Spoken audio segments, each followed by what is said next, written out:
उत्पन्ना एकादशी व्रत का महत्व। यह एकादशी मार्गशीर्ष के महीने में कृष्ण पक्ष की एकादशी है। जो कोई इस व्रत को करता है उसके पाप जड़ से समाप्त हो जाते हैं। इस दिन एकादशी का जन्म हुआ था और भगवान ने इसको आशीर्वाद दिया था, जो भी तेरा व्रत करेगा वो जन्म मरण पापों से छूट जाएगा। इसका महत्व। सूत जी बोले कि हे मुनियों, विधि सहित इस एकादशी महत्व को भगवान कृष्ण ने कहा था। भक्त जन ही इस व्रत को प्रेम पूर्वक सुनते हैं और इस लोक में अनेकों सुखों को भोगकर अंत में विष्णु पद को प्राप्त करते हैं। सूत जी ने कहा, हे प्रभु, इस एकादशी व्रत का महत्व क्या है? इस व्रत को करने से क्या पुण्य मिलता है और इसकी विधि क्या है? सो आप मुझसे कहिए। ऐसा सुनकर श्री अर्जुन ने कहा, हे अर्जुन, सुनकर भगवान ने कहा, हे अर्जुन, सबसे पहले हेमंत ऋतु की मार्गशीर्ष महीने की कृष्ण पक्ष की एकादशी का व्रत करना चाहिए। ये भगवान जी ने कहा है कि जो पहला जहां जिसने भी व्रत रखना है वह उत्पन्ना कैसे एकादशी मार्गशीर्ष के महीने से व्रत रखना शुरू करें। पहला व्रत यही रखें। दशमी की शाम को दातुन करनी चाहिए, रात को भोजन नहीं करना चाहिए। एकादशी को सुबह संकल्प नियम के अनुसार कार्य करना चाहिए।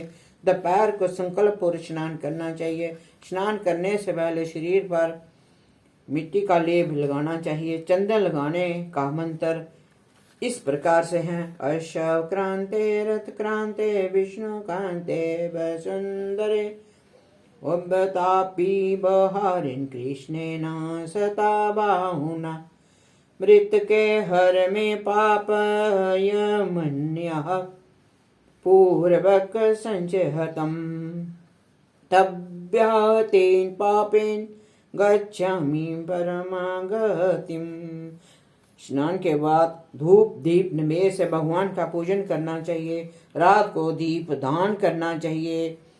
यह सत्कर्म भक्ति पूर्व करने चाहिए।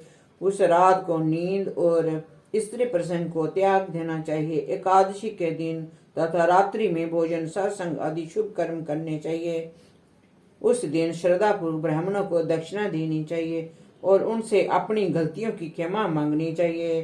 धार्मिक जनों को शुक्ल और कृष्ण पक्ष की दोनों एकादशियों को इस एक साथ समझना चाहिए। उनमें भेद मानना उचित नहीं है। ऊपर लिखी विधि के अनुसार जो मनुष्य एकादशी का व्रत करते हैं उनको शंख द्वारा तीर्थ एवं दर्शन करने से जो पुण्य मिलता है वह एकादशी व्रत के पुण्य के 16वें भाग के बराबर भी नहीं है।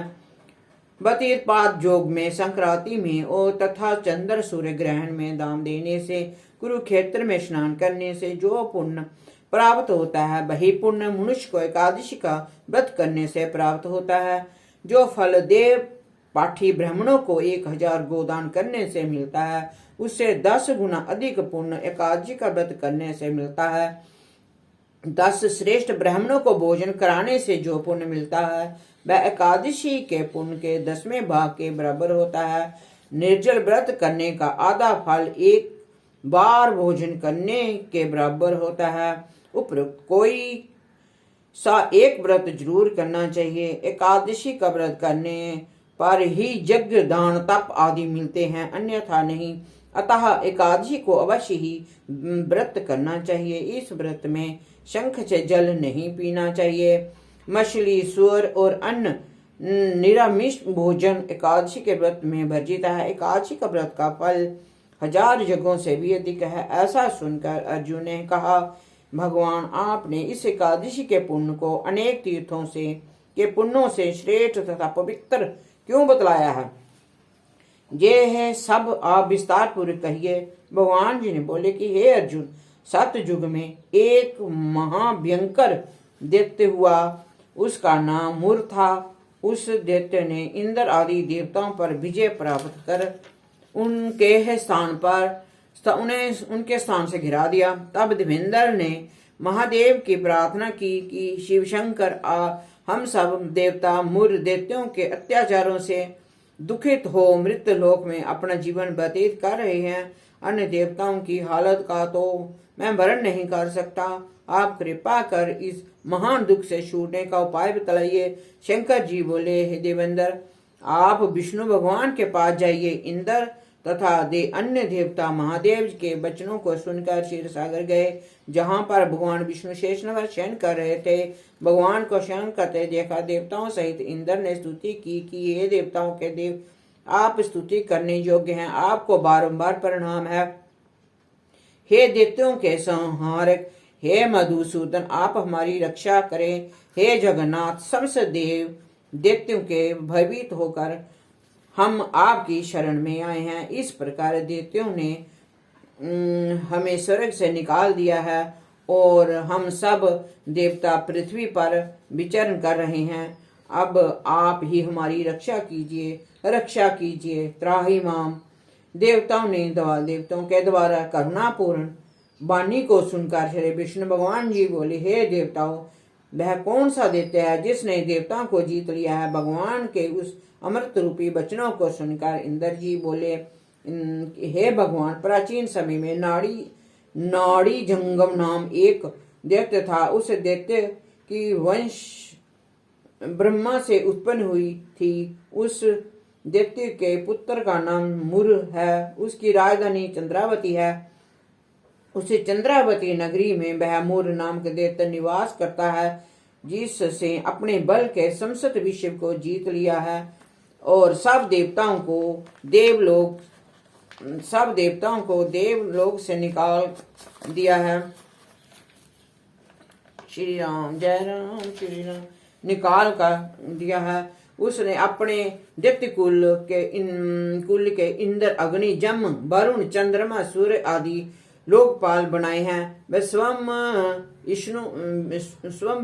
सूर्य बनके पृथ्वी को तपाता है और स्वयं मेघ बनकर जल वर्षा करता है। अतः आप उस बलशाली भयानक दैत्य को मारकर देवताओं की रक्षा करें। इंद्र के ऐसे वचन सुनकर भगवान विष्णु बोले, हे देवताओं, मैं तुम्हारे शत्रुओं का शीघ्र ही संहार करता हूँ। अब आप उस चंद्रवती नगरी को चलिए। इस प्रकार भगवान विष्णु देवताओं के चल दिए। उसी समय दैत्यपति मुर अनेकों दैत्यों के साथ युद्ध भूमि में गरज रहा था। युद्ध प्रारंभ होने पर असंख्य दानव अनेकों अस्त्रों शस्त्रों को धारण कर देवताओं से युद्ध करने लगे, परंतु देवता दैत्यों के आगे एक क्षण भी न ठहर सके। तब भगवान विष्णु भी युद्ध भूमि में आ गए। जब दैत्यों ने भगवान विष्णु को युद्ध भूमि में देखा तो उन पर अस्त्रों शस्त्रों का प्रहार करने लगे। भगवान भी चक्कर आदि गदा से उनके अस्त्र शस्त्रों का नष्ट करने लगे। इस युद्ध में अनेकों दानव सदैव के लिए ही सो गए, परंतु दैत्यों का राजा मोर भगवान के साथ नीच भाव से युद्ध करता रहा।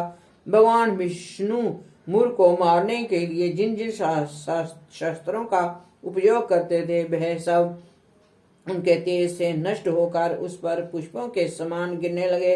अनेक अस्त्रों शस्त्रों का प्रयोग करने पर भी भगवान उसको ना जीत सके। वह आपस में मल्ल युद्ध करने लगे। भगवान विष्णु उस दैत्य से देवताओं के लिए सहस्त्र वर्ष तक युद्ध करते रहे, परंतु उस दैत्य को ना जीत सके। अंत में विष्णु शांत होकर विश्राम करने की इच्छा से बद्रिका आश्रम चले गए। उसी समय 38 कोस लंबी एक द्वार वाली हेमवती नाम की गुफा में शयन करने की इच्छा से भगवान उसमें प्रवेश कर गए। हे अर्जुन, अतः मैंने उस गुफा में शयन किया। वह दैत्य भी मेरे पीछे पीछे चला आया। तब उसको शयन करता देख कर मैं मारने को तैयार हो गया। वह दैत्य सोचने लगा कि जे मैं आज अपने चिर शत्रु को मार कर सदैव के लिए निष्कंटक हो जाऊंगा। उसी समय मेरी देह से एक अत्यंत सुंदर कन्या दिव्य वस्त्र धारण करके उत्पन्न हुई और दैत्यों के सामने आकर युद्ध करने लगी। तब वह दैत्य आश्चर्य के साथ सोचने लगा कि जे ऐसी बलवान कन्या कहाँ से उत्पन्न हुई।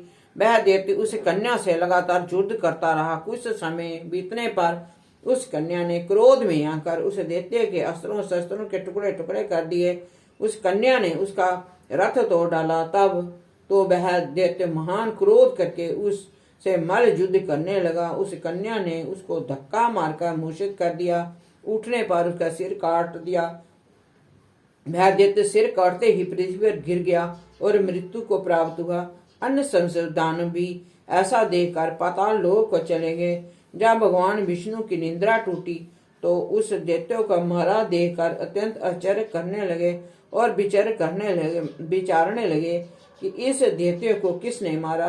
तब वह कन्या भगवान हाथ जोड़कर बोली कि हे भगवान, यह दैत्य आपको मारने को तैयार था, तब मैंने आपके शरीर से उत्पन्न होकर इसका वध किया। इस पर भगवान जी बोले, हे कन्या, तूने इसको मारा है, अतः मैं तेरे ऊपर अत्यंत ही प्रसन्न हूँ। तूने तीनों लोकों में देवताओं को सुखी किया है, इसलिए तू अपनी इच्छा अनुसार वरदान मांग।